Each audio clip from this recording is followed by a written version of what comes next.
L'atelier Terracolor annexe, en fait, se situe face à l'office de tourisme, aux 4 avenues du Limousin, les Mattes, La Palmyre. Nous sommes presque au centre de La Palmyre.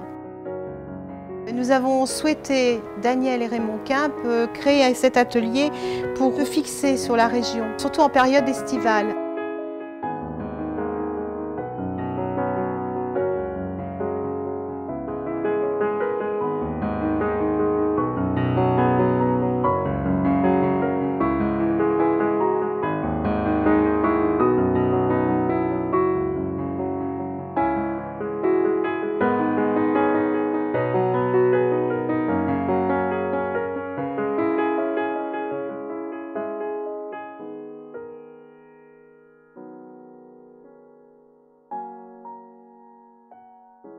Notre atelier est ouvert d'avril à fin septembre, fermé le lundi hors saison, bien sûr.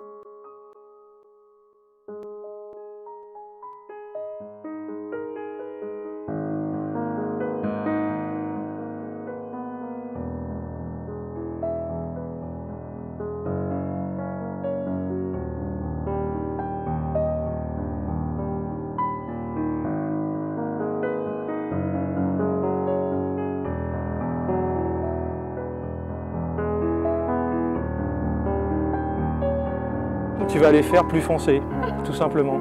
Donc c'est ce que tu as fait là. Donc vas-y, continue, fais celles qui sont en dessous. Hein, c'est-à-dire le plan arrière, ou l'arrière-plan comme tu veux. Tu réfléchis pas, tu fais au même niveau. Hein.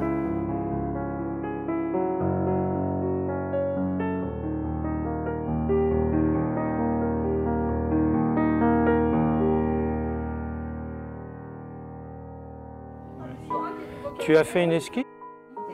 Il faudrait peut-être la faire avant de mettre de la peinture.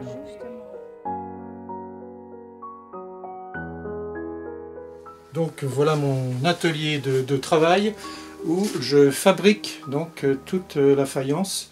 Je fabrique avec donc de l'argile en poudre que j'achète à Limoges, hein, c'est une sorte de kaolin. Alors l'argile je l'achète en poudre et aussi en pain d'argile.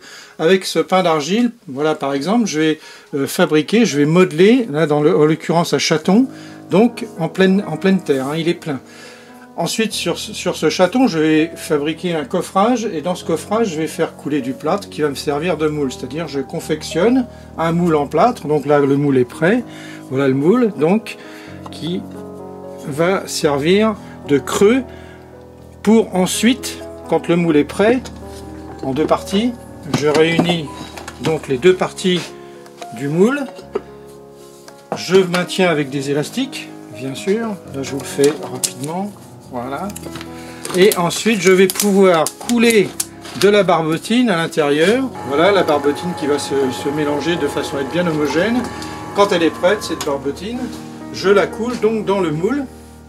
Je laisse reposer environ 2 heures de façon à ce qu'il se forme une croûte. Quand la croûte est bien formée, je reverse tout l'excédent de barbotine, donc je le récupère, il n'y a rien de perdu. Je laisse égoutter toute la nuit. Et ensuite je démoule et j'obtiens le même chat mais creux.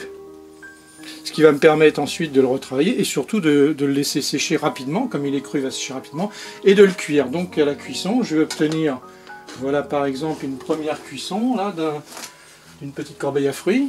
Donc voilà, on obtient, alors après une cuisson à 1100 degrés, on obtient un biscuit, ce qu'on appelle, ça dépend des régions, biscuit, dégourdi, etc. Il y a plusieurs noms. Donc ensuite, sur ce biscuit cuit à 1100 degrés, on va pouvoir émailler en blanc et recuire à 980 degrés.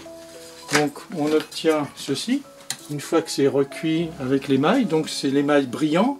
Et ensuite, sur cet émail brillant, on va pouvoir faire une couleur, des pigments spéciaux, et recuire encore une fois à 800 degrés. Et ça, donc, c'est la partie qui s'effectue dans l'autre atelier, parce qu'ici, j'ai pas assez de place. Voilà, donc là, c'est l'atelier de décoration.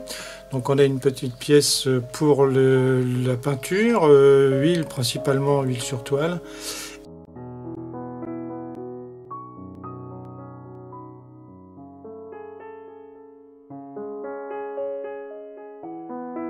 Et puis donc la deuxième pièce, c'est la déco, donc où on cuit d'abord avec le grand four qui monte à 1200 degrés, où on peut donc cuire la faïence, on peut cuire l'émail à 1000 degrés, l'émail blanc, et ensuite décoration avec les émaux de couleur qui vont être cuits, eux, entre 750 et 820 degrés.